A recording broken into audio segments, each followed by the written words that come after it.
श्री परमात्मने नमः। आदरणीय भक्तजनों, सादर प्रणाम। हम आज श्रावण महीने के शुक्ल पक्ष की एकादशी का महात्म्य यानी कथा को श्रवण करेंगे।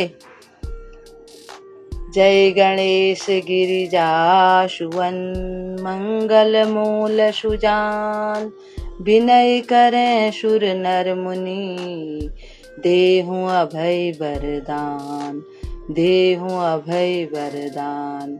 नारायणं नमस्कृत्य नरं चैव नरोत्तमं, देवीं सरस्वतीं व्यासं ततो जय मुदीरयेत्, ततो जय मुदीरयेत्। भक्त भक्ति भगवंत गुरु, चतुर नाम बपु एक, इनके पद बंदन किए, नाशत विघ्न अनेक, नाशत विघ्न अनेक। भक्तजनों, एकादशी माता को हम प्रणाम करते हुए कथा को श्रवण करते हैं। एकादशी का व्रत करने से मनुष्यों की मनोकामनाएं तो पूर्ण होती ही होती हैं और इससे और लोगों का भी भला होता है। अब आप पूछोगे औरों का भला, हम व्रत करेंगे तो औरों का भला कैसे हो जाएगा? देखो, अगर हम लोग 15 दिन में एक दिन अन्न का त्याग कर देते हैं, हमारे देश में हमने सुना है कि 140 करोड़ की जनसंख्या है। अब उसमें से 1 करोड़ आदमी भी एकादशी का व्रत करते हैं तो कितना अन्न बच जाएगा? अन्न के साथ दालें, नमक आदि कितना बच जाएगा? वह जो जरूरतमंद हैं उनको मिल जाएगा। अब उनका भला हो जाएगा कि नहीं हो जाएगा? और हमारा भी भला इस प्रकार से होगा कि रोज रोज खाने से मन भी उब जाता है और हमारी आंतें भी कमजोर पड़ जाती हैं, आंतों की सफाई नहीं हो पाती। अगर एक दिन हम अन्न न खा करके फल, दूध इत्यादि का सेवन करते हैं तो हमारा पेट भी सही रहता है। ये साइंटिफिक तरीके से भी बहुत ही महत्वपूर्ण है। तो अब हम कथा को श्रवण करते हैं। द्वापर युग की बात है।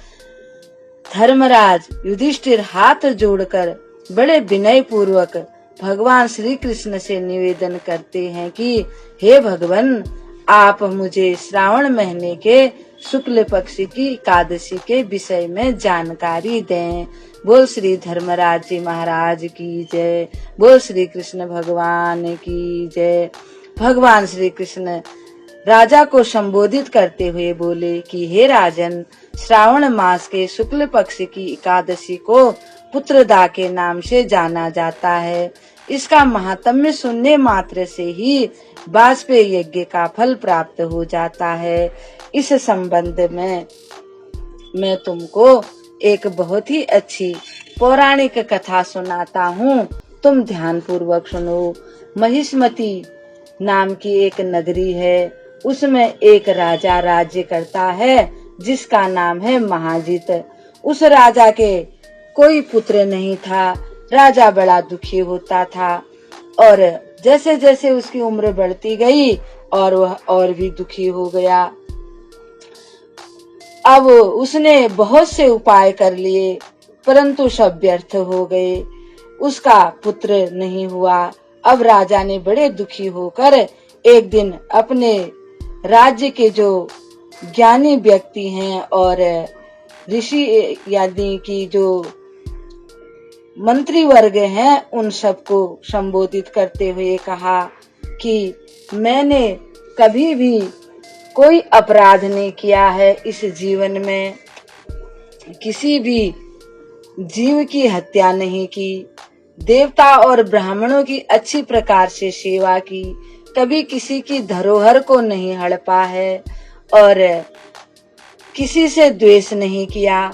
मैं अपने समाज यानी अपनी प्रजाजनों का धर्म पूर्वक पालन करता हूँ, फिर भी मैं पुत्रहीन हूँ। इस बात का मुझे बड़ा दुख है। मैंने अपने मन में बहुत विचार कर लिया कि हो न हो मुझसे कभी कोई अपराध हुआ हो, कोई अधर्म हुआ हो, इसी कारण से न हुआ हो, परंतु मुझे कुछ भी याद नहीं आ रहा है। राजा महाजीत के ऐसे कथन को सुनकर प्रजाजन, मंत्रीजन बड़े दुखी हो गए। वे सोचने लगे कि अब क्या किया जाए। वे सब लोग वन में गए। वन में जाकर के उन्होंने बहुत भ्रमण किया और वहां जाकर को उनको एक बड़े ही ज्ञानी ध्यानी और तपस्या में लगे हुए एक ऋषि के दर्शन हो गए। उनका नाम था लोमस। वे लोमस ऋषि की शरण में गए और दंडोत प्रणाम कर उनको बार बार प्रणाम कर विनय करने लगे। हमारे राजा के यहाँ पुत्र नहीं है, वे बड़े शोकग्रस्त हैं। आप कृपा करके कोई उपाय बताइए जिससे उसके घर में कुल दीपक का जन्म हो जाए, युवराज राजा को हमको मिल जाए। मुनि ने दिव्य दृष्टि से उनके पूर्व जन्म को देखा, यानी कि राजा के पूर्व जन्म को देखा। तब ऋषिवर ने कहा, तुम्हारा राजा पिछले जन्म में बहुत ही दुष्ट प्रवृत्ति का था और इस गांव से उस गांव, उस गांव से उस गांव इधर उधर घूमता रहता था। एक दिन घूमते घूमते उसे कहीं एक जलाशय मिल गया। अन्न और जल से वह भूखा था, न तो उसने कोई अन्न खाया था और न जल पिया था, और सरोवर के पास चला गया। उस सरोवर पर पहले से ही एक गौ माता जल पीने के लिए आई थी। वह हाल की ही ब्याही हुई थी। उसने उस गौ माता को भगा दिया, उसको जल नहीं पीने दिया तुम्हारे राजा ने, और खुद ही जल पीने लगा। उस महापाप से तुम्हारे राजा का जो निसंतान है इसी कारण से है। और उस दिन भूखा प्यासा रहा, रात्रि को चलते चलते जागरण भी हो गया। भूखा था, भगवान को स्मरण कर भोजन मांगता था। उस दिन श्रावण शुक्ला एकादशी व्रत उससे अनजाने में ही हो गया, परंतु दूसरे दिन वह जब जल पीने के लिए सरोवर के पास गया तो गाय को उसने जल नहीं पीने दिया। एकादशी का व्रत हो जाने के कारण उसको धन धान्य और राज्य तो मिल गया, परंतु गौ के श्राप से वह निसंतान रह गया। यदि आप लोग प्रजा सहित श्रावण शुक्ला एकादशी का विधि सहित व्रत करो और फल अपने राजा को प्रदान कर दो तो निश्चय उसके घर पुत्र होगा। व्रत की विधि इस प्रकार से है।